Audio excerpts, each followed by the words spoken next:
How long do you think the bus ride was? That bus ride? Yeah. That was 4.5 hours. That was 4.5? Yeah. It felt like 2.5. We are at Laugavegur, and we're heading over to the Mountain Mall hut to go check out what's inside. So when you get here, there are day campers, and in order to utilize the toilet, they have to pay.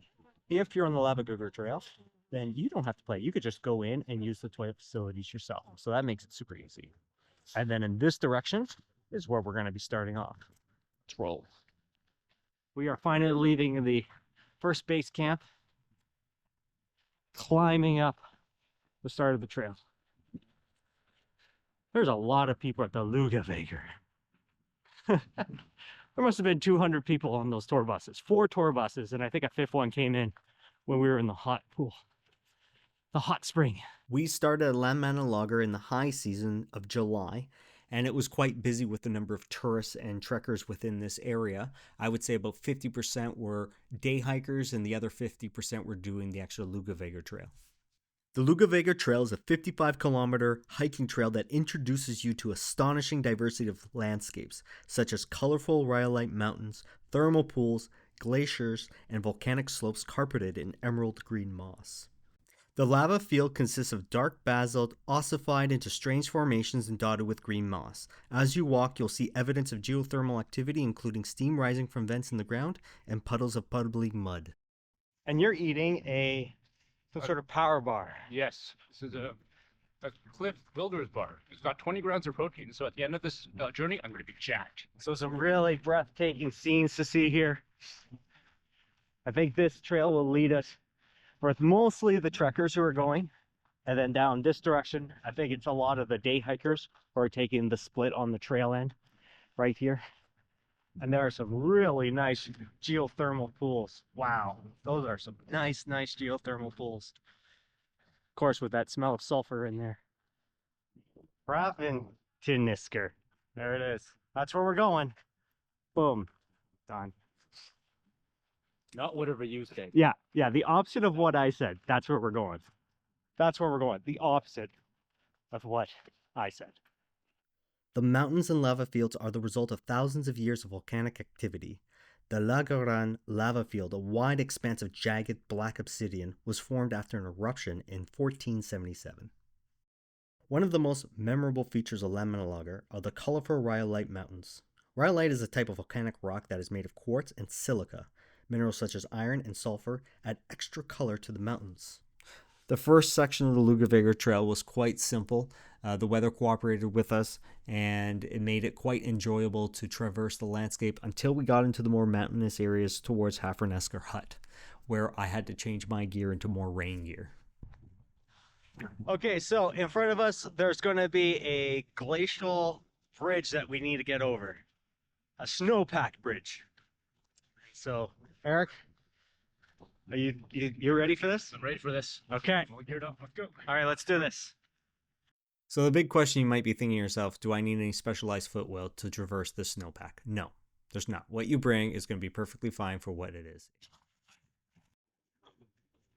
It is pretty cold at the top here. We had to get all buttoned down. The wind was probably making the temperature more like 9 degrees. So we went from like 14, 13 degrees down to 9. And the wind and the rain, I'd say more like the mist, kind of forced us to get changed. So visibility is getting pretty poor up here. It's kind of foggy. Not like back in the valley. The Hafrnesker mountain is topped by a small, rapidly shrinking glacier, which offers a harsh, rocky, and remote environment. To the west of the mountain lies a significant active geothermal area, with much of the geothermal activity occurring beneath the ice. Here, the ground emits hot steam that melts the ice from below, forming intriguing yet perilous ice caves. On June 27, 2004, Ido Kainen, a 25-year-old Israeli hiker, tragically died during a severe snowstorm near Hafrnesker. Despite weather warnings from the wardens, Kainen attempted the hike but became disoriented and struggled to navigate the treacherous terrain, where he was overwhelmed by the cold and harsh weather and succumbed to hypothermia. That following summer, the Kainen family traveled to Iceland to place a memorial plaque. Right now it's at the top, it's pretty good. And it's 4 o'clock. Yeah. So we should be there by 5. And then we'll have some food. I've been eating those coconut chocolate biscuits. They're quite nice. 12 seconds later. So we were wrong. In the distance there, you can see a couple of huts. And that's it. We were not 45 minutes away. We were more like 4 minutes away. So we just got checked in on the building of my right here, and we're going to be going to room number 1 on the left-hand side here. So we're going to go check that out and get some chow.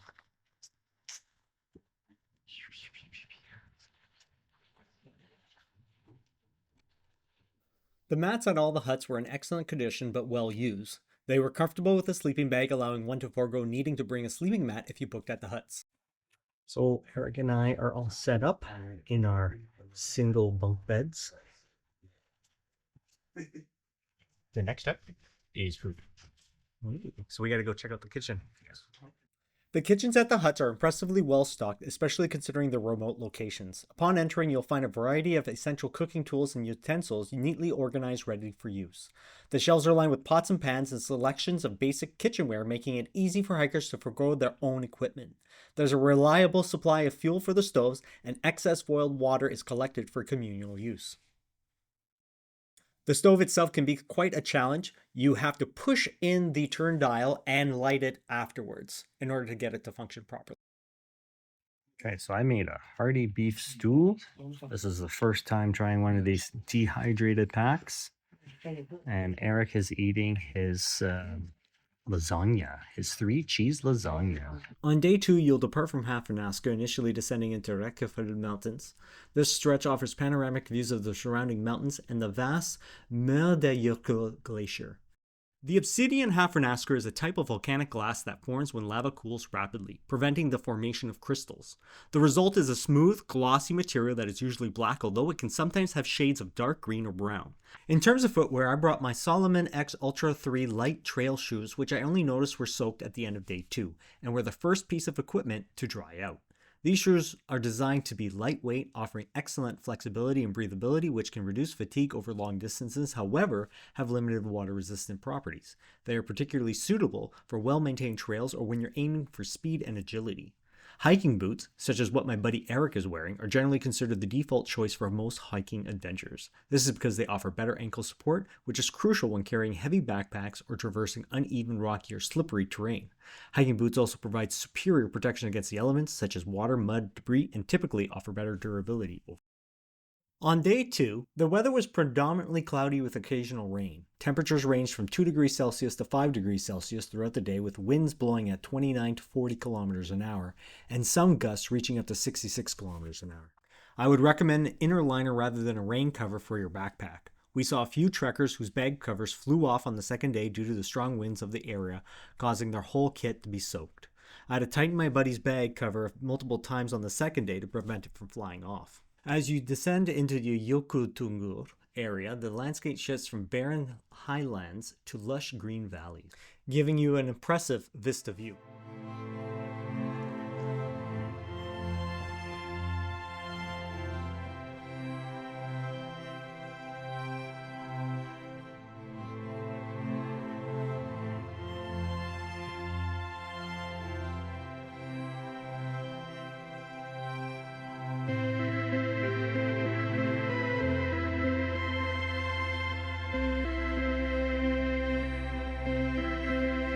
Yep, I see it.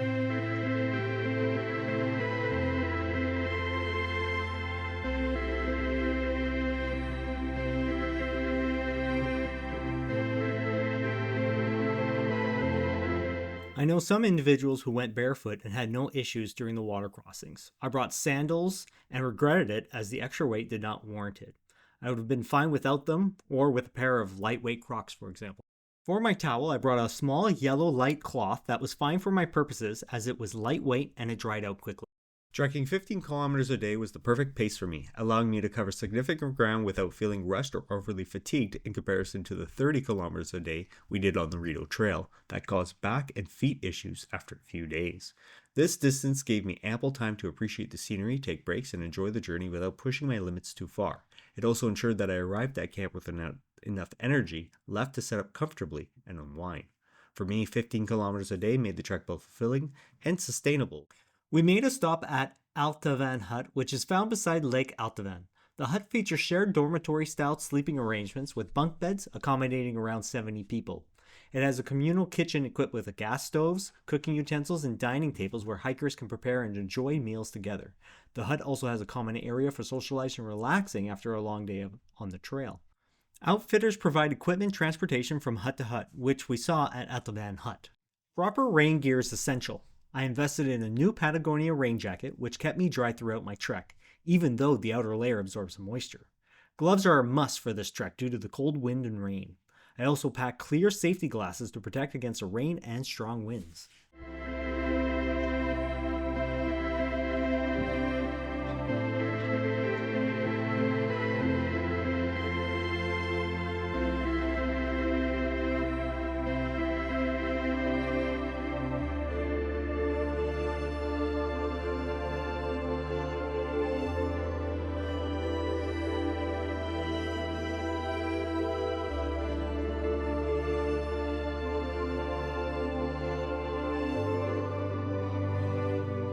Hanquil Hut is a cozy, well-equipped mountain hut where it can accommodate up to 60 people with sleeping arrangements primarily in bunks. The hut is divided in two sections, one for larger groups and one for smaller groups or individual hikers.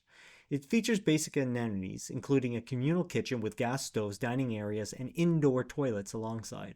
While there is no electricity, it does have garbage collection from frequent garbage trucks making the journey.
Mil de Jökull is a prominent ice cap located in southern Iceland, distinguished by its complex geological and geomorphological features. Covering approximately 596 square kilometers, this ice cap sits atop the active volcano Katla, which significantly influences its geological characteristics. The ice sheet is composed of a thick layer of ice that accumulates from snowfall, with its immense weight exerting pressure on the underlying volcanic terrain. Mil de Jökull's ice cap features extensive crevices, ice caves, and ice tongues that are shaped by both glacial movement and volcanic heat. The interaction between the ice hut and the underlying volcanic activity has led to a dynamic landscape characterized by deep valleys carved by glacial erosion, as well as the formation of unique landforms such as glacial moraines and meltwater rivers.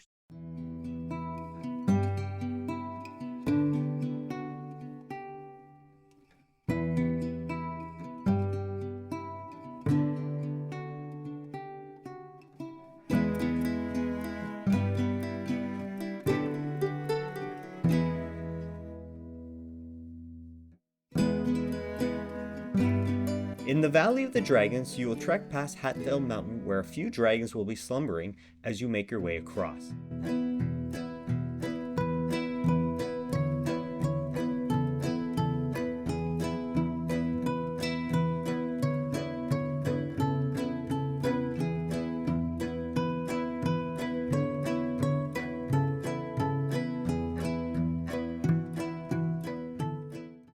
Estra is a green oasis amidst the black sands, providing a serene camping spot surrounded by glacial rivers and steep cliffs.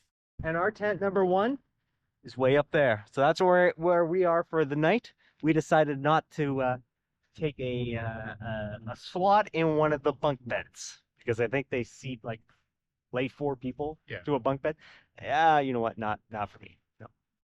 I think it's a 3-person tent. There's a vestibule. So let's go check it out.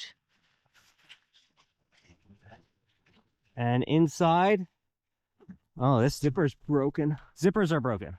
And there's like a big mat. So Emstra has a little cooking area, camping ground shelters. Let's go check it out. So inside we have a little cooking area. Woo! And that's where I'm gonna get set up. All of my cooking for today. Finally got my Soto working. It was just not lighting up.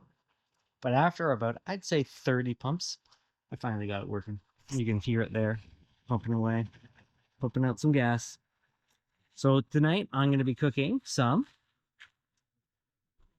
cheddar and broccoli sidekicks. Delicious. Mmm, so good, so good. And then I also have for dessert some vanilla peach crumble. Eric is in the tent and he's not feeling well. Thinks he's starting a cold. So unfortunately for him, he needs a little nap.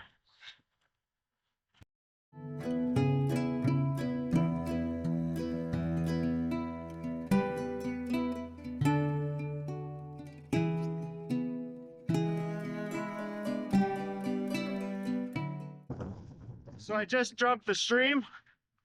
There's one spot for this old man to jump over, which worked out really well.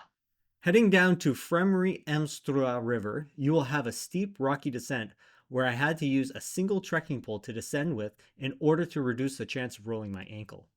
Fremri Emstrua is a river from under Entijoko, a tongue of Merdajoko Glacier. It was bridged in 1978 by the Touring Club of Iceland and again in 1988 after the first footbridge was swept away in floods.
So here is the first tree of Thornsmark.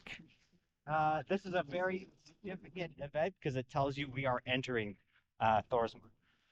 Einhringur, or Unicorn Mountain, is a striking peak standing at about 750 meters. Its unique shape, reminiscent of a unicorn's horn, makes it a notable landmark. Unfortunately, this is false, as it's clearly a dragon resting, waiting to take flight to pick off the roaming sheep or lost trekkers.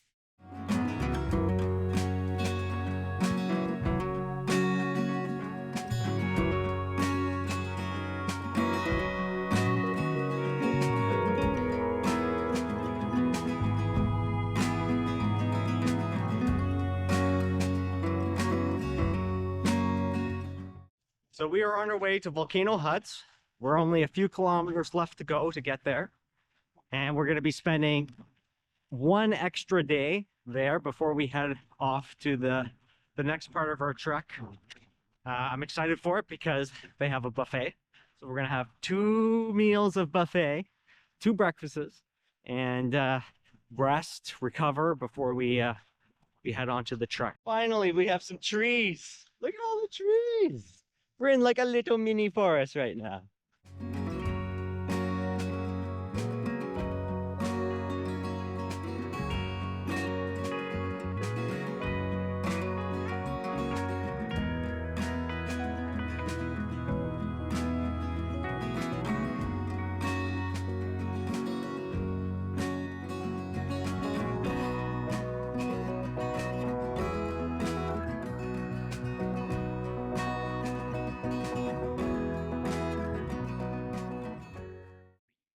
Eric, I'm gonna ask the sheep for some directions.